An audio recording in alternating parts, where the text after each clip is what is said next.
So the former president has already said that he's going to appeal this verdict today. And he's got 3 other legal cases, remember, working their way through the courts still right now. Let's bring in Fox 13's Evyn Moon, who's watching this for us in our newsroom tonight. Hi there, Evyn. I know you spoke with a legal analyst this evening. But what exactly does this appeal process then look like? Hi, Mark. Yeah, the former president said himself today, this is long from over, and legal experts agree the verdict was just the beginning of a long road ahead. And as you said, Trump and his team will absolutely appeal. He called it today a rigged trial by a conflicted judge. Now, the appeals process will likely last well beyond the election, well beyond November of this year, when we decide who the next president is going to be. Now, I'm told by legal experts that although they have set a sentencing date for July 11th, it's possible the judge will delay a sentence until all appeals have gone through the courts. And there are multiple appeals. First, the appellate court. If that's not granted for a new trial, Trump will have the opportunity to appeal to the New York State Court of Appeals in Albany.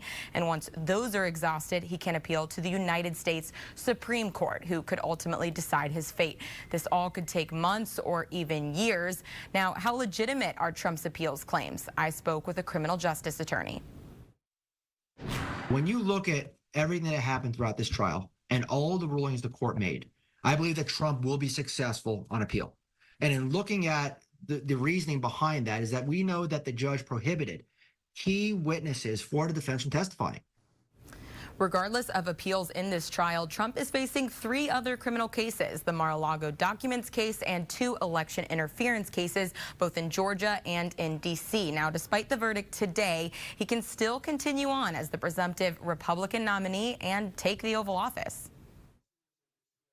So being a convicted felon in the state of New York does not prohibit him from running for president of the United States. It could prohibit him from voting for himself in Florida if he's a registered voter in Florida, but it won't prohibit him from running for president. And at the end of the day, he will be still able to carry the nomination and run president of the United States. Now, a big question is, will Trump's sentence lead to jail time, even if he's already in office? I'm told probably not. It's a Class E felony, which is rarely given a prison sentence. It's more likely to be probation or house arrest.